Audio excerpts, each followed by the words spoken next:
everyone, Shawn Clement here, Wisdom in Golf. Getting ready for our Quebec City entrance. Hey, the Royal Quebec Golf Academy, remember, they chose Wisdom in Golf to develop their academy. And I can't wait to get out there. I'm heading out there May 9th for a May 11th start. It's so exciting. They got an incredible facility out there. Garage doors that open up on a range at 350 yards deep. Man, I'm going to be able to, swing my driver out there to my heart's content.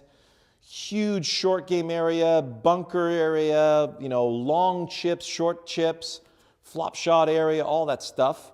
And putting greens all around the place. There's actually one putting green. It's got to be like 30,000 square feet. It's just unbelievable. So 36 holes of legendary golf.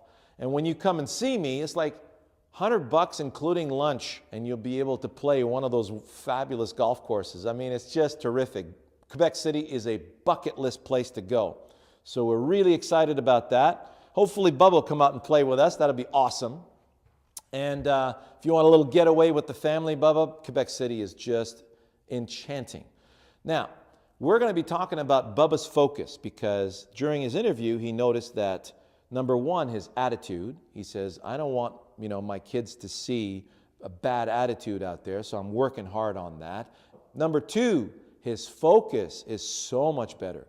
He's really dialed in on his shots. If you look at that wonderful little wedge shot he did, and you could hear the conversation between himself and Ted, and they were hitting basically a 100-yard shot. And you notice he didn't swing very hard. So he was looking for this little fade around the bunker, and then just a couple of hops, and then let it release to the hole, because the greens were gorgeous over there. That Austin Country Club is just fabulous. So I'm going to hit a shot that's going to start a little left of blue and fade back towards blue. That's the picture I'm giving myself. If you don't have a flight plan, how are you supposed to set up? So notice, when you look at that shot that he hit with that wedge, his setup was spot on. And his balance through the shot, you'll notice both feet were on the ground through there, and he was releasing beautifully in the direction he wanted to start the ball, and he pulled it off in spades. Any better, it would have been in the hole. So without the picture, you can't set up.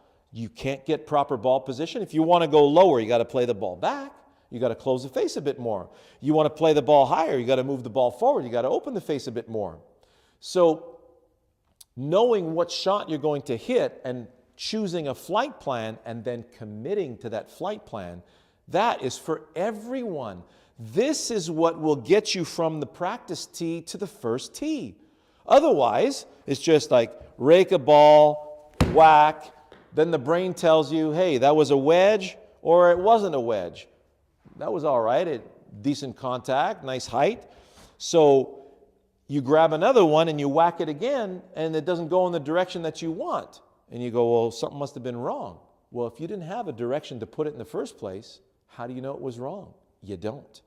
So instead of firing blanks into the dark like that, choose.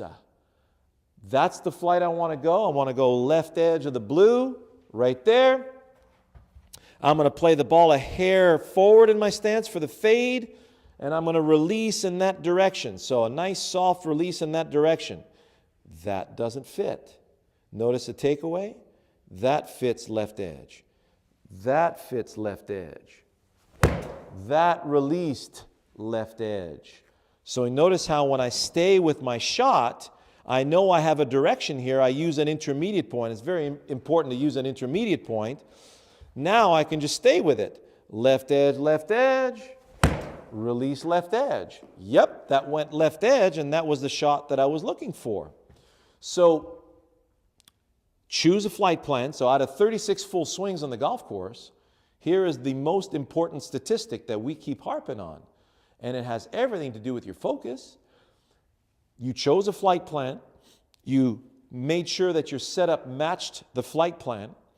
And then finally, you released into the picture. How do you know? Well, you set up to the ball, and if you swing and you go, I don't know what I was doing, I didn't have a focus, well then good shot. Whatever happened, it was a good shot. Versus, yes, I'm going that way. Yes, I'm still going that way. Yes, I just released that way. So I know at any given point during my swing, my brain is in the direction that I want the ball to go on. So notice how when I'm going over there, I get to have a weight shift for free. I get to have a body clearing for free, and then I'm releasing into that picture. So if I commit to it and I got a good feel for how I'm going to hit that shot, and that's why when you see video analysis on TV, sometimes you see a cupped wrist going through. Well, are they hitting a high fade? And then sometimes you see a very bowed wrist coming through and a big release. When you see Bubba with a big release, you know he's hitting a trap draw. You know he's hitting that low stinger 3-iron that went like 350 yards. It was crazy. So choose the picture, set up to the picture, deliver the feel that you want into that picture. You don't want to shove it or steer it. You want to feel like you're effortlessly slinging it into that picture, just like Bubba Watson. Hope you enjoyed that. All the best.